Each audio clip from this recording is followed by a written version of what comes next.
Hi, we're back with Rick Phillips, owner of Rick's Barber Shop in Kansas City.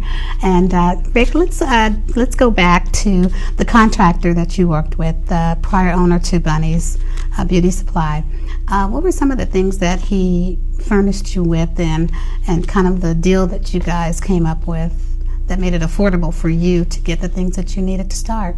Well, as I said, as far as a loan, everything came out of my pocket, so I didn't get a loan. So he's very close to me before I got the barbershop, when I worked at the other barbershop. And he furnished me the barber chairs, the floor mats, and he told any of the barbers that worked in the shop, you know, that he would give deals to. So he's very helpful. He was your good friend prior to you owning the business? Mm-hmm. Okay. All right. Okay. Now, what were some of the challenges that you faced as you were getting ready to open up for business? Oh, that's a big one, because as far as when you get ready to open up your own business, they'll send you a license. So you have to fill out the license and send it back. And the requirements are, when you send the license back, you can work, and then they'll come inspect your place. So I didn't know that we couldn't have sinks, so I didn't have sinks. Well, we supposed to have sinks, but I didn't have the sinks. So we started out with dry stations, and dry stations as far as no sinks in the area where we was at, but we had sinks in the salon part in the back. Okay. And so they told us we had to have sinks at every station. So we were they sent me a letter on a Monday saying that, Rick, close up the shop. Send in your license, send in your barber license and the shop license.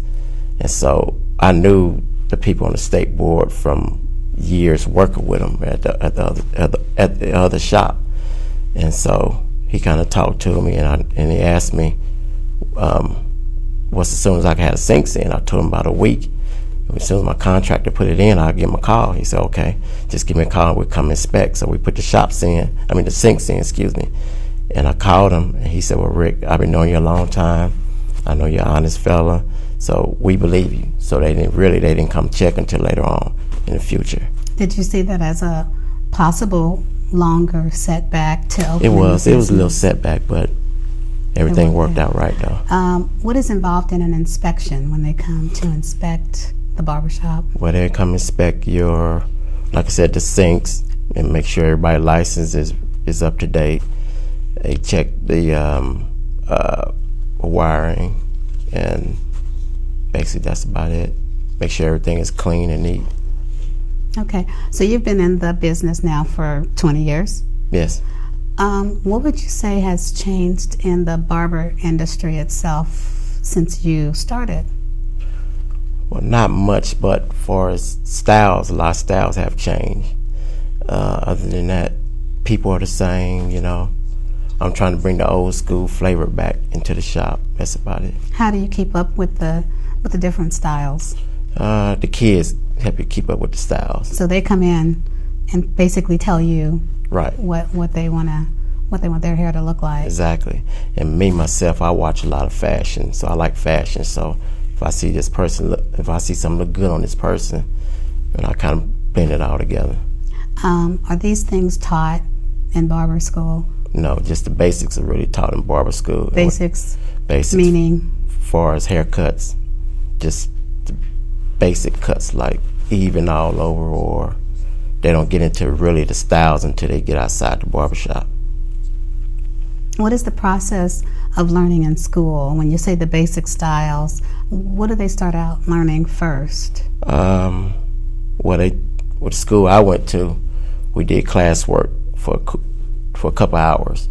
Then they put us on the floor working with mannequins, and then they just show you the basic cuts with the basic clippers they give us. So you have to have a steady hand?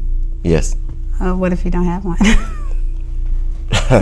You mess up somebody's exactly. hair? Okay. Exactly. And you have to go through fixing it?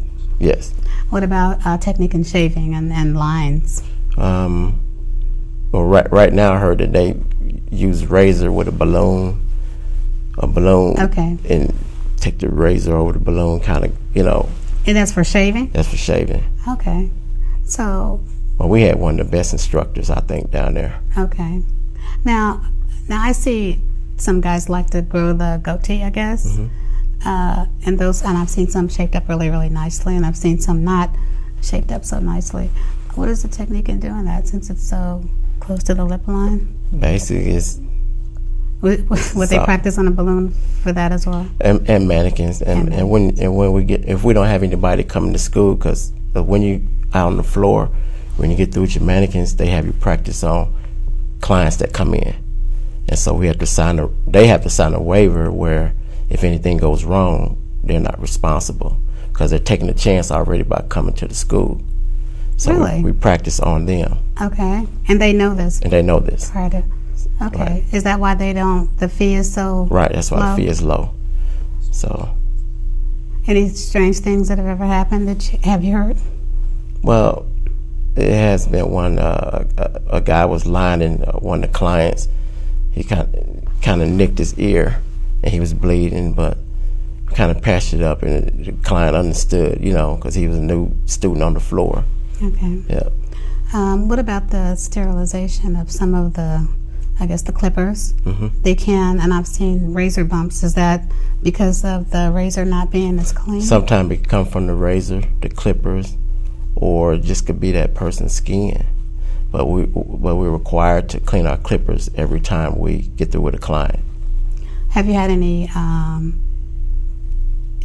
clients, I guess, that you noticed have razor bumps, and was that issue addressed prior to actually, I guess, shaving those clients? I have a couple of clients that's like that, and I if they do have bumps on them, I kind of tell them, God, my profession is to let them know if this is good for them or not, as far as putting a razor on them, because you can also get them close by just using the clipper. Okay. So do you advise them to go ahead with the shave, or do you advise, how do you advise them if they come in with a condition already that you see could be a problem? Yeah, you just talk to them and let them know because usually they trust your barber, and because like you go to a hairstylist, right, and you really trust your hairstylist, right. So they really trust us, to give them the correct information. And that's how they keep coming back, right? Every time, so they trust you. Exactly. Okay, that's really good. We're going to take another break, and we'll come right back with Rick's Barber Shop. We'll be right back.